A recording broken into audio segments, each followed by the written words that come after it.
所有电影节目进来免费看哦。Folks, I'm going to tell you a morality tale from when our country was young that the settlers used to tell about the woods of Massachusetts and the creatures that lived there. One summer, a bear was by the stream, and old man Wind appeared and said, "Bear, I shall blow a mighty cold upon the land, and gorge yourself on fish and meat, and go find a den. Then sleep, not for one night, but for 60. Go tell all the animals of the forest what I have told you." Bear was sad because the fish were his friends, and now he had to eat them. But he knew to do whatever the wind told him. The animals of the forest often teased Bear and said he was slow and lazy and foolish for listening to Old Man Wind. "You're talking to the wind again, eh?" laughed the rabbit. "I think Bear has finally taken leave of his senses," said the turtle. "And he's getting so rotund that even I could outrun him." "I'm smart and quick," said Rabbit. "I'll outrun Old Man Wind if he comes a-calling, or you, since you're into eating your friends." The turtle said, "If Wind comes, I'll just hide in my shell." Then Bear went and warned Coyote and Possum that they should prepare for a long, cold winter. "It's so hot," said the Coyote. "There's plenty of time." The lazy Possum said, "Well, there's an abundance of food. Maybe I'll just store some in my pouch." Even his squirrel friends made fun of Bear. They laughed and squibbled and squabbled. "Chunky needs a nap. Fatty Goody Two-Shoes does what he's told." Bear was very sad. But he was a good bear, and he always did what Old Man Wind told him. He went and found a den, snuggled inside, and fell fast asleep.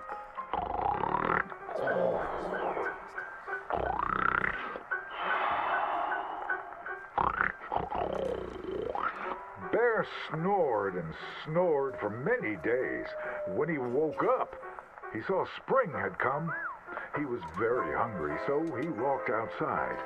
As the snow melted, he saw all his friends who hadn't listened, frozen and just ready to be eaten. And that's why the bear hibernates. So listen to your elders and do just what you're told.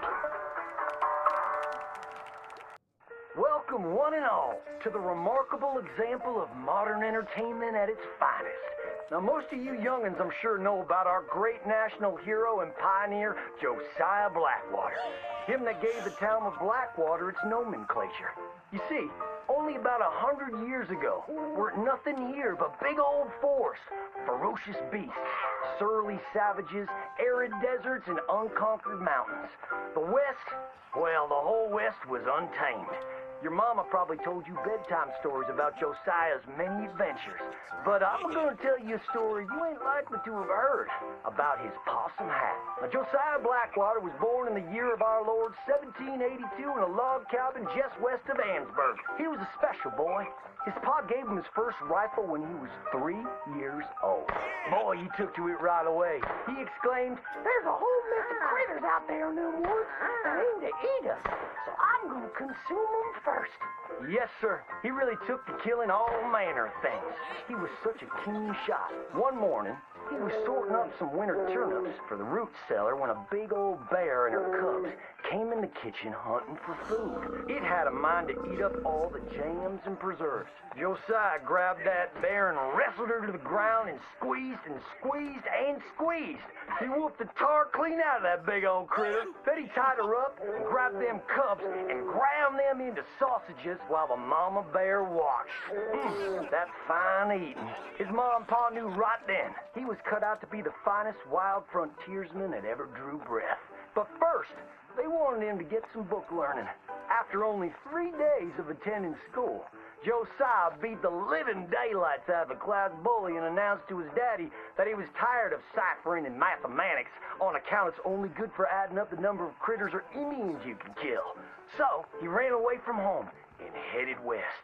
Now, these lands were occupied by savages then, and when Josiah Blackwater came scouting through, He recognized it to be a land of splendor, wasted on those that couldn't appreciate it on account of worshiping false idols. He got rid of all them pesky buffalo, and thereby ensured those infernal Injuns didn't have nothing to eat. Of course, that got them mightily riled up, so he had to slaughter all of them, too. Just like his daddy had once done to the Redcoats in 1775.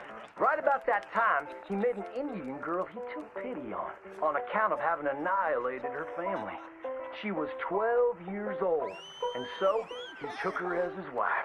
She gave him 2 sons before she died of typhus. Now, y'all know that Josiah Blackwater wore a possum for a hat, but most don't know how that came to be. Well, one day, old Josiah was riding a couple of alligators down the Lanahatchee River, riding, standing up, and shooting eagles right out of the sky, when he sees a big old mountain lion about to eat a possum. Josiah grabbed that mountain lion by the tail and wrestled it till it was plumb dead. Well, that possum really took to Josiah, followed him around like a dog loyal to its master. Yes, they had a lot of adventures together. Now, Josiah never cried a day in his life, but he pert near dead on the day that possum passed, for they were mighty fine friends. So he skinned it and made it into a hat. Back in them days, a possum skin was as good as money, but he never parted with that hat, not even for $10. Once he founded the town of Blackwater, he sent word for settlers to come. It was the last stop in the west before San Francisco. He met a girl by the name of Rufina Helsby at a barn dance one night, took her as his wife, and settled down. Built himself a cattle empire and had 14 youngins. But Josiah Blackwater wasn't the home-loving kind, and he grew mighty restless. One day on the courthouse steps, he announced, "You may all go to hell, and I will go to Saint Denis." And so he did. Enjoyed French pursuits of strumpets and wanton gluttony, which is where he came upon the idea of running for Congress. He wore that possum hat every day as a congressman, as a reminder of where he come from, saying, "I may live in barbaric splendor, but I always remember, keep your friends close and your gun closer, because you don't know when you might have to shoot them."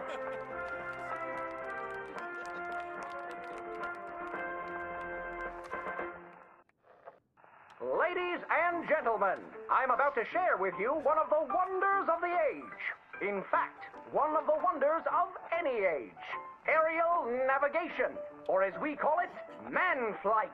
Soaring through the heavens in flying machines, so that even gravity itself can be mastered. An amazing and bewildering spectacle, but I assure you everything I am about to share with you is true. Now, we are all familiar with the potential cruelties and injustices of travel by horse, wagon, or locomotive. You are like to be beset upon by the infinite savagery of wicked men or bloodthirsty beasts that lurk in the bogs and plains of these tormented lands. But what if I told you for a certainty that man will soon be traveling across the heavens with wings like a bird? I am sure you think I am full of untruth, but I have not drank a pint of liquor in over a year, and I will do my utmost to demonstrate the veracity of my claims. For 100 years, steamboats have engaged in passage along our great rivers, but a man by the name of Cecil H. Peck is in the process of inventing a steamboat for the sky. The only limitation on its speed, at which the porter can shovel on more coal. But parts of the country where coal is scarce, oars can be used in the skies to hasten your voyage and keep the passengers active while they travel. Near Pittsburgh, there lives a telegraph man named Aldous Kinnear, who each evening after supper retires to his barn and dons the wings of a giant creature and takes to the heavens. You will be delighted to know he has traveled considerable distances, as many as 45 miraculous feet. Unfortunately, on his record-breaking flight, he knocked over a lamp and was consumed by flames. His 2 boys, Percival and and Charles have promised to continue their dear pa's legacy of skyflight. A whole heap of men are fashioning contraptions to take us to the heavens. A flying machine powered by a trusty donkey. Once you arrive at your destination, you can mount the saddle and ride away. With this incredible contraption, one can enjoy some popcorn and have the best view in the house at the next flogging or lynching. Stagecoach robberies will soon be a relic of the past when we enlist our animal friends as couriers, well out of range of man's shooting irons. But the most remarkable thing I have to reveal to you comes from a northern man called Moss John Nichols. Imagine travel without ever getting into a saddle. No doubt you have heard accounts or seen in person the majesty of flight achieved by performers in the circus. Mr. Nichols has perfected the Sky Cannon. Passengers simply walk up the steps, relax into the barrel, and are transported with great flourish to the destination of their choice. The lame and infirmed who have been ravaged by scarlet fever or polio can once again call upon their loved ones. These newlyweds are all grown up, turned 17, said their wedding vows, and are off to visit New York City. And some very forward thinkers have told me that within 10 years, dear audience, any of us can take a holiday trip to the moon. I must disclose I'm quite partial to this mode of transport. Ships and horses are like to sour my stomach. The future is in the skies, my friends. Look to the heavens. We are going to join him up there by and by.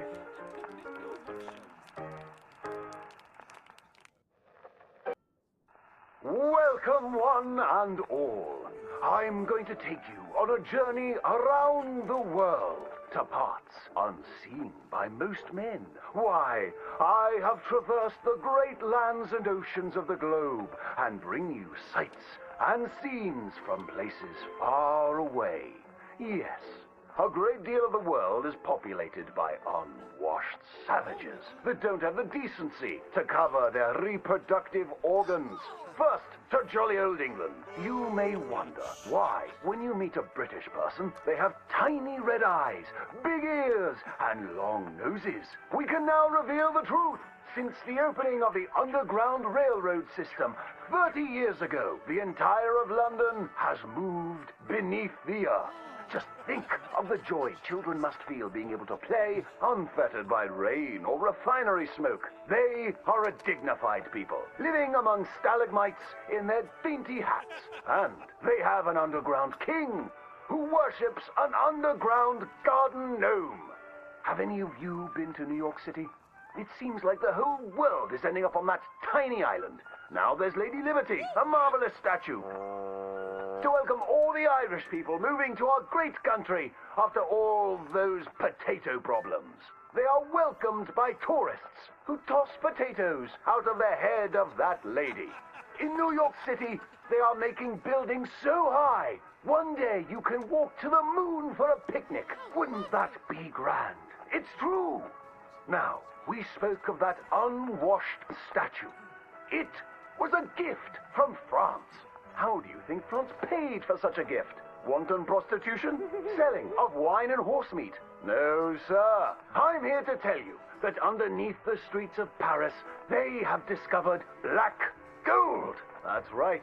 And a few years ago, Gustave Eiffel of the Eiffel Oil Company built the tallest oil derrick in the world. Yes, all around Paris, you will find that thick business. It ignites like brandy, which is why so many French aristocrats drink it as an aperitif to aid digestion. The women of France are dainty and fair of skin, partially because they use that crude oil to bathe in, anointing and greasing their bodies, often before committing sinful pleasures of the flesh. Places that don't change their ways are falling behind. Visit the streets of Italy, and there is literally nobody left. The churches are empty. There is nobody drinking tiny coffees and slurping spaghetti in the streets.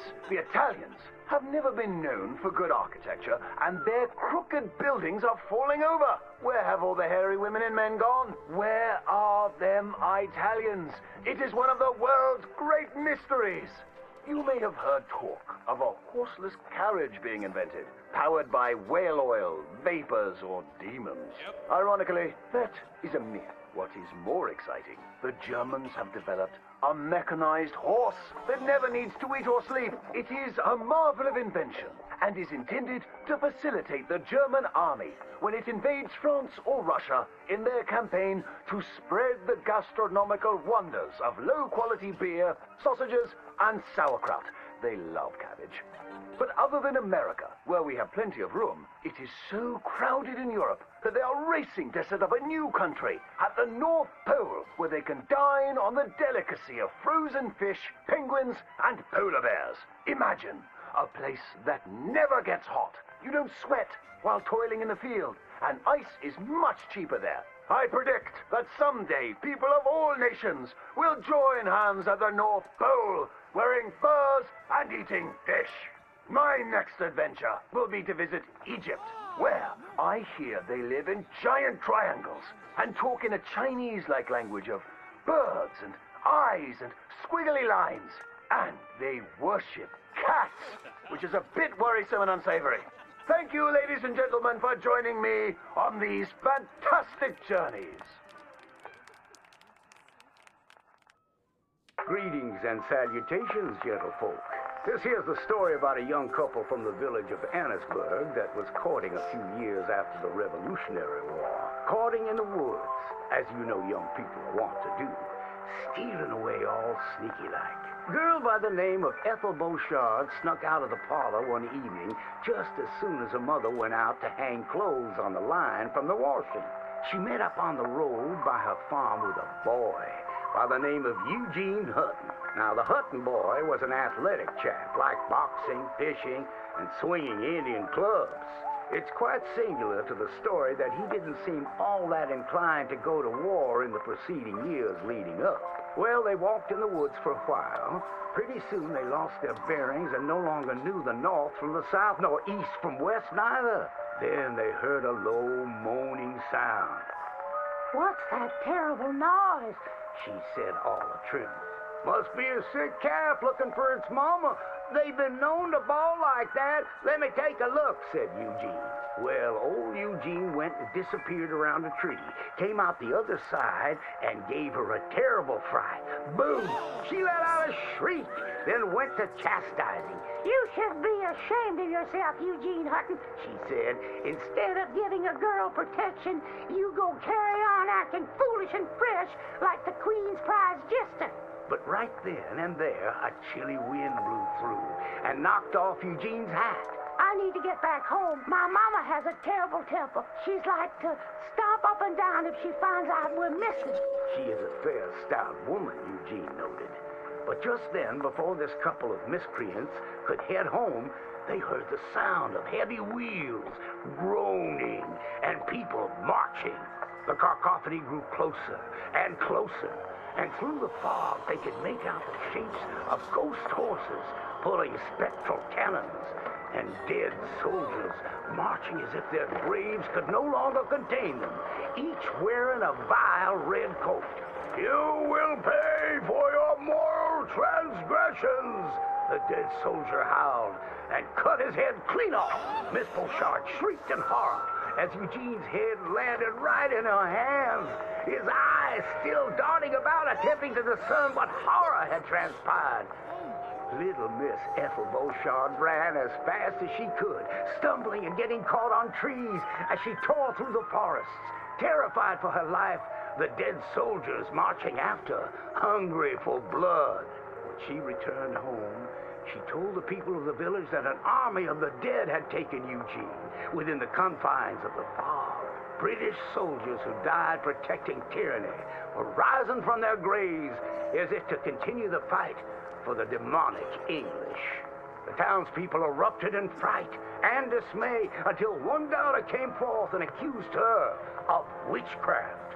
She raised the dead to murder that boy for his pursuit of unwanted advances, he said. So she too must perish.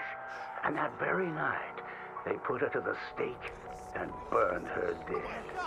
Now let that be a lesson to you young ones not to go courting in the woods. in case the English lurk there still.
Thank you again.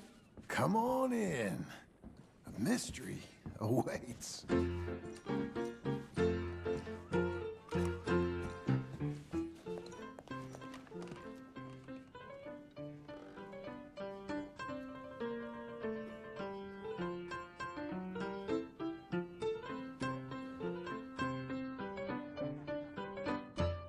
Isn't it incredible? It's like they're really there. Once you've seen one of these things, that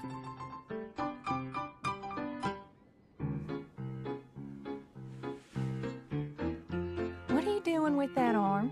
I thought you might be cold. John.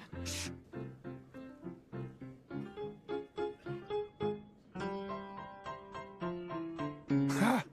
That's women for you. Don't you dare, John Marston. What? I'm watching. Please. Shh. Looks so real. It's not. Don't be such a sourpuss. Shh.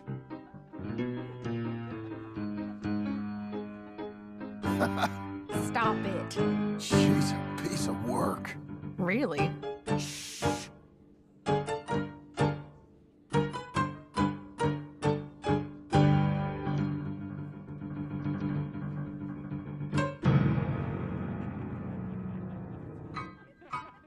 Oh my. Is it over? I think so. Come on.